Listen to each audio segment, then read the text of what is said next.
If you are able to get past these 3 issues with this car, and this is your dream car, then buy one. Buy one and don't think about it for a second more than that. Most cars, I'm able to easily come up with a list of 5 things I hate about X car. But this one, it was a challenge to even come up with 3. So we're gonna go for a drive in this thing and talk about some of the shortfalls that the C7 Z06 has. You know, no car is absolutely perfect. Every car has its issues, and so we're gonna dive into that with this car today. But man, oh, the one thing you can't hate about this car is how it looks. It is so unbelievably beautiful. The C8 Corvettes are great. They're arguably more flashy than the C7s, but from a Corvette heritage standpoint, you cannot argue that this is the greatest designed Corvette ever. Let me know what you guys think about that. Does the C8 Corvette look better or the C7 Corvette? You know, I'm torn. Overall, you know, I would probably say C8, but again, from the standpoint of a Corvette, you just can't beat the C7, especially the Z06. Let's go ahead and hop in this absolute beast, rocket ship, universe transporter of a car, whatever you want to call it. This thing will make sure that no matter what kind of day you're having, when you hit that gas pedal, you're going to be sent into an absolute another universe. I always love the animations every time I step inside of this car. Let's go ahead and start it up. And she is nice and warm for us to definitely get on it a little bit. We got a 213 engine temp, so not gonna have to wait for this thing to warm up very much.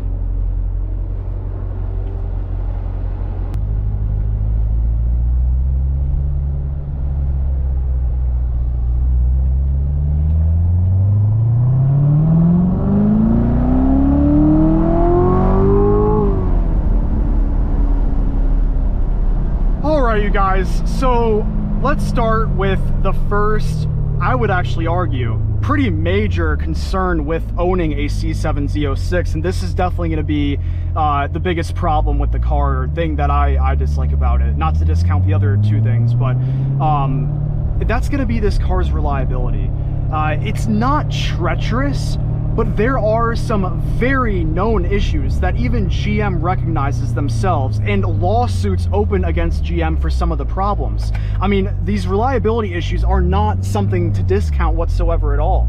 I mentioned them in a previous video before with this car and had some people saying like, that's not true. Yes, it is. Talk to any C7 Z06 owner and they will confirm that this is absolutely true.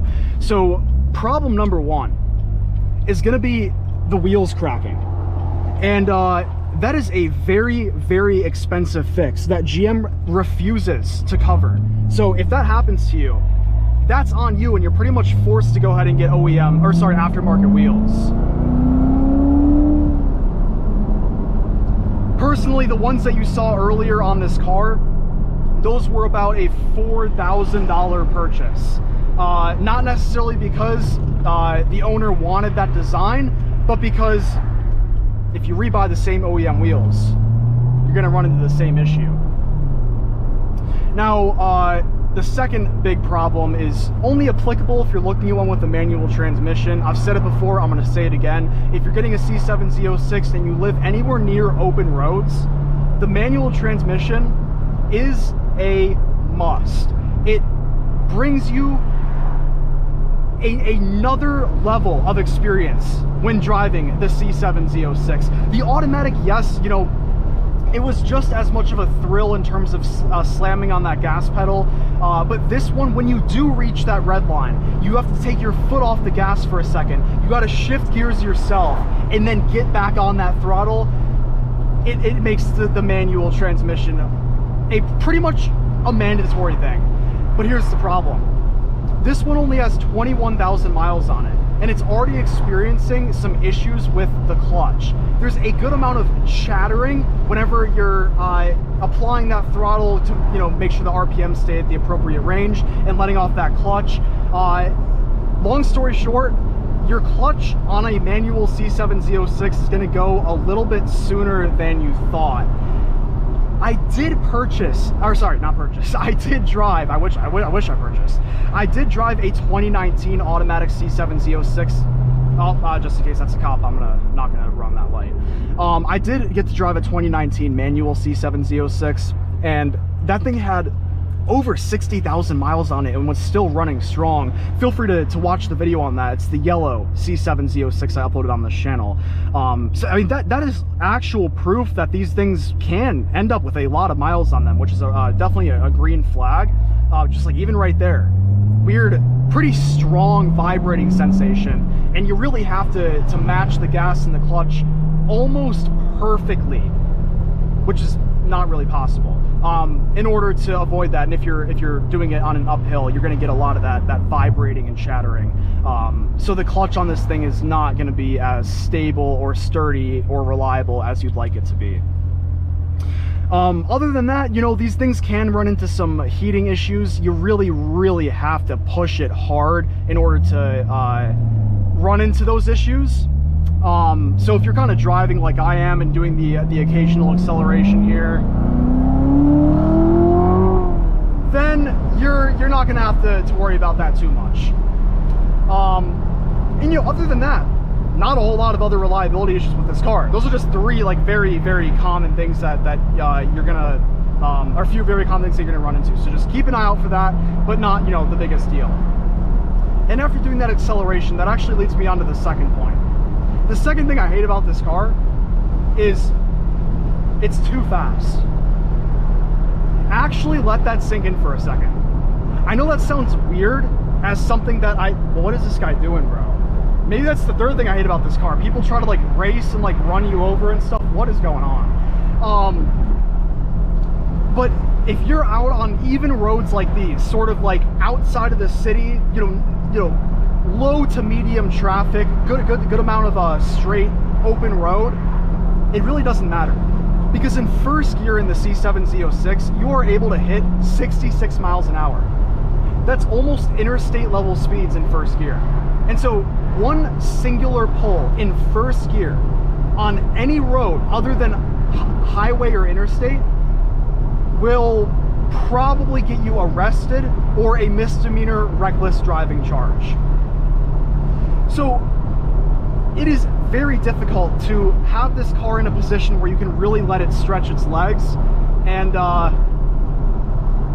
you know, depends on how much of a risk taker you are when you drive your C7 Z06. Just know, if you live in a city, the C7 Z06 is actually going to be a car you end up regretting purchasing, because you're not going to be able to use what the car has to offer at all.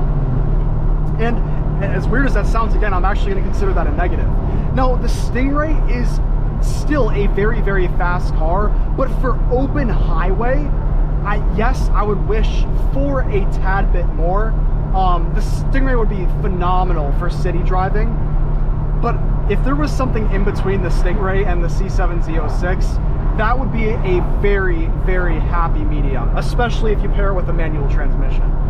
650 horses, 650 pound-feet of torque, 3,500 pounds, manual transmission is one of the most extreme driving experiences you will ever get to experience. And yeah, you could put that in the positive category, but if you plan on using the car to its fullest potential and keeping your license, that's not really a pair that goes together too well. That pretty much sums up the second thing for me. The third major problem with this, if you could even call it major, I'm gonna put two in one here. Number one is the fact that this thing is currently not in my driveway. And number two is gonna be the repair / maintenance costs are just going to be a tad bit more costly than a Stingray. The tires on this car, considering they're 335 in width, the 6-piston brakes that this car requires, you know, it's going to be a little bit costly. But, you know, can I really complain about that? No. And when you put all three of those things together, and if you're wondering about like the daily ability, you know, there is a reason why I did not say it's not dailyable, because of the roads that I'm on right now. If you're on roads like these with the occasional bump, the occasional pothole, I am thriving right now. This is, sure, the competition seats that this car is equipped with, it can get a little bit uncomfortable, a little bit stiff on your back, but you don't have to go with the competition seats. So can I complain about something you can fix? Not really. or just kind of option from the factory without, yeah, I'm not going to complain about that because the owner actually chose for these seats. And if you get the C7 Z06, you're not really going for a luxury, smooth, grand touring experience. You're going for an insane drive. And that's what you want. And oh man, this lighting probably looks really, really good right now. Let's get a few downshifts. I absolutely love it. But the daily ability is not that. I would only place the rough ride in the category of a thing that I hate about the car if I were on roads that actually had a bunch of bumps or, you know, roughness around. But here where we're at, that's not really a major problem. Being in control of that crisp downshift. Oh, the sound of this car. It is one of those cars that you get in and it feels like the first time driving it every single time. And all in all, guys, after, I kid you not, hours of thinking, that's all I have. And okay, I mean, if you want to go with the practicality, yes. But are you really buying a C7 Z06 for practicality? My brother's actually gonna go pick up a 3D printer right now. He can't really take this car with a passenger and get a 3D printer because there's nowhere to put it.